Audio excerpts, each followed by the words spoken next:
satu lagi Pak mungkin. Jadi untuk yang berizin ini Pak ya sebenarnya kita tahu lah ya kalau untuk timah itu di Bangka itu kan ya tanda kutip kita bisa sebut PT Timah lah, TBK gitu kan. Dan itu mungkin juga saya nggak tahu apakah monopoli apa enggak lah itu ya. Tetapi di satu sisi memang kelihatannya agak tertutup informasinya. Sebenarnya kalau memang di dalam konsesi itu memang belum waktunya mereka melakukan kegiatan di situ, kemudian masuk orang lain, kan ini kan mestinya harus ada satu tindakan dari perusahaan itu untuk melaporkan secara resmi sehingga bisa ditindak gitu. Betul. Ya kan? Nah ini juga mungkin tadi kan Bapak menyebutkan mungkin kalau sudah berizin ini lebih gampang gitu ya, ketimbang yang nggak berizin gitu ya. Tapi juga mungkin ini perlu dievaluasi lagi gitu Pak. Kalau perlu ya tidak perlu diberikan lisensi yang luas-luas gitu. Yuk mau di mana ya saya kasih gitu. Ketimbang saya kasih besar tapi yuk nggak mengawasi. Betul. Contoh saja misalnya pertambangan pabrik semen lah gitu gampangnya kan Pak ya. Kalau sudah dibebasin, sudah keluar IUP, ya kan, eksploitasi gitu, kan nggak bisa orang lain masuk ke situ. Kalau masuk ke situ, kemudian mengambil kapurnya atau tanah liatnya, kemudian dijual kan, itu yang tanggung jawab kan pemegang konsesi. Nah itu mestinya seperti itu nggak menurut Bapak juga dari sisi laut maupun yang lain-lain? Ya sebetulnya ada plus minusnya ya antara apa namanya konsesi itu yang luas dulu, kemudian baru dilakukan penambangan itu blok per blok gitu ya. Betul. Ya itu mungkin salah satunya adalah konteksnya apa namanya seperti persetujuan lingkungan nih. Jadi di dalam persetujuan lingkungan itu kan nanti ada produksi, ada kapasitas gitu ya.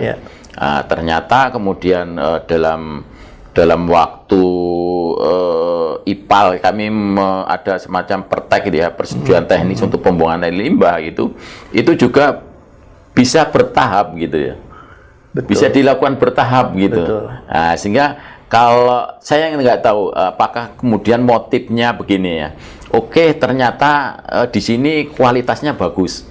Dan kemudian kami ngambil yang sesuai dengan kebutuhan 5 tahun, 10 tahun gitu ya. Nah, ternyata karena ini ada informasi di situ kualitasnya bagus, pasti di sebelahnya akan diambil oleh orang lain. Kekhawatirannya kan seperti itu nih. Nah, sehingga konteksnya hitung-hitungan konteksnya antara pengembangan bisnis dengan ininya nanti takutnya tidak balik seperti itu mungkin seperti itu yang jadi permasalahan. Sehingga kalau tadi mereka sebetulnya aturan yang sekarang itu ada lagi di Undang-Undang 3 tahun 2020 itu keseimbangan antara mereka buka dengan reklamasi gitu ya. Itu juga sebetulnya menarik gitu ya, yang sekarang belum ada acuannya nih. Belum ada acuan untuk pelaksanaannya. Jadi kalau kita lihat sekarang misalnya bukaan tambang itu 1 tahun bisa seratusan ribu hektar gitu. Kemampuan reklamasi itu cuman 8 sampai 9.000 hektar. Betul. Nah, sehingga nanti akan main nih di tadi keseimbangan tadi. Kami mendekatinya dengan kami memonitor daerah itu ada indeks kualitas tutupan lahan gitu. Jadi harapannya bisa muter nih. Jadi tidak ada perubahan indeks kualitas tutupan lahannya gitu. Nah, itu implementasi terkait dengan keseimbangan tadi antara apa namanya bukaan tambang dengan reklamasi. Itu yang pada akhirnya banyak sekali perusahaan yang cukup luas konsesinya, konsekuensinya ya mereka harus tanggung jawab. Itu saja sih sebetulnya. Baik, mungkin terakhir nih dari kami. Jadi kalau tadi Bapak lihat reklamasi Pak ya. Yang menjadi pertanyaan memang di laut itu bagaimana mereklamasinya Pak? Katakanlah kalau dia menambang atau mengeruk hanya 100 sampai 150, dan kemudian itu udah menjadi satu bongkahan itu, dan kemudian lumpurnya sudah pada naik, itu bagaimana Pak artinya mereklamasi laut? Kalau darat kan ketahuan Pak ya, memang di Bangka sudah banyak kolam-kolam yang sekarang mungkin Bapak kenal, ada kolong biru, kolong hijau kan menjadi tempat, itu enak juga tuh Pak. Perusahaan yang dulu menambang situ enak tuh Pak. Ya kan sekarang tuh kan jadi pariwisata. Jadi wisata. Ya kan? Ya, enak itu Pak. Nggak dikejar itu Pak ya, mestinya dikejar Pak. Ya, sebetulnya reklamasi kalau untuk di darat kan tadi jelas gitu ya. Walaupun kemudian sekarang sudah ada ekonomi gitu ya. Tapi di situ kan ada dokumen rencana reklamasi sebelumnya.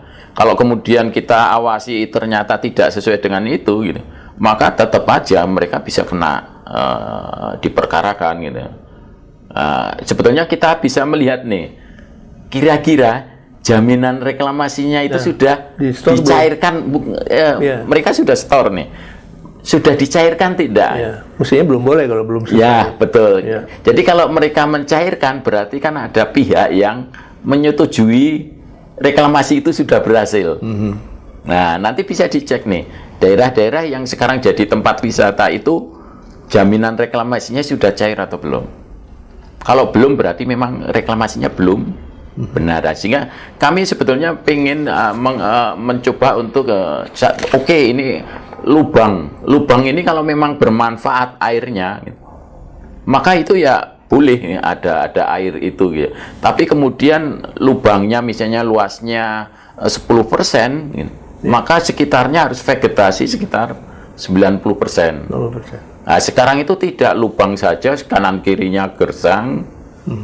Karena sudah ada ekonomi tadi berbasis masyarakat menggunakan itu.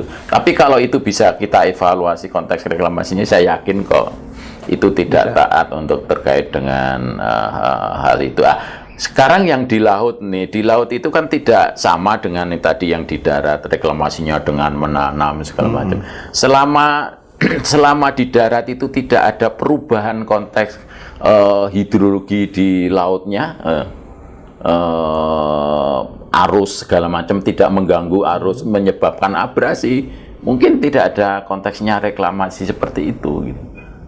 Jadi reklamasi dilakukan kalau ternyata pengambilan bahan itu kemudian membuat gelombang yang berbeda di pantai, maka itu harus dipulihkan dengan mungkin meratakan ataupun membuat alur-alur yang sudah sesuai. Jadi mungkin memang beda gitu ya, akan mungkin lebih enak ya. Tapi cara menambangnya juga agak lebih sulit ya sebetulnya di laut, karena itu tadi sekarang tidak boleh lagi untuk bisa menimbulkan tadi kekeruhan gitu. Modelnya mungkin teknologinya sudah ada. Baik. Terima kasih Pak. Mungkin ada sesuatu yang ingin Bapak sampaikan terhadap apa yang kami angkat di permukaan ini, masalah ini, mungkin ya kepada teman-teman instansi yang lain atau kepada siapa gitu. Ya, sama-sama bagaimana nih gitu Pak baiknya. Ya, kami memang harapannya ada semacam kolaborasi ya. Kolaborasi di dalam pengelolaan lingkungan hidup di pertambangan ini gitu ya. Kementerian SDM, bagaimana sih sebetulnya kami mencoba untuk mengetahui ini kira-kira RKAB untuk tahun ini itu seperti apa gitu.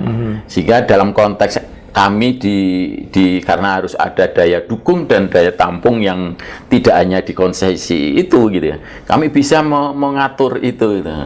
Oh, yang sudah ada sekarang itu kan di sistem di kami, kalau mereka akan membuang limbah dan di sungainya itu sudah tidak bisa menampung, maka kemudian kami menolak itu. Atau ada instrumen yang lain gitu ya, mereka harus memulihkan dulu di sini gitu ya. Jadi itu yang kemudian kolaborasi yang kemudian bisa kita ciptakan dalam konteks kegiatan penambangan. Tetapi kembali lagi sekarang itu yang tidak bertuan itu adalah penanganan penambangan tanpa izin. Ini yang tidak bertuan itu memang kemudian semuanya kemudian diserahkan kepada pihak kepolisian untuk menertibkan.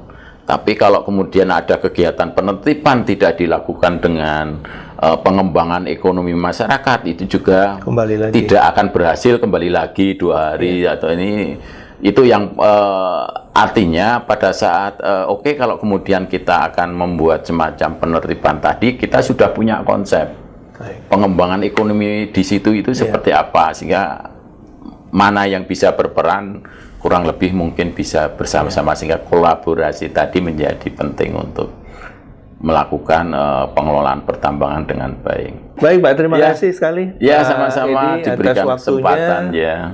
Memang mesti panjang ini, yang belum puas sebenarnya, tapi saya kira ya ini sudah mendapatkan masukan, dan mungkin nanti dengan SDM kita coba sinkronisasi lagi bagaimana penanganan. Sekali lagi terima kasih Pak. Ya, sama-sama Pak Fran. Sampai ketemu lagi. Ya. Terima kasih banyak. Ya, terima kasih.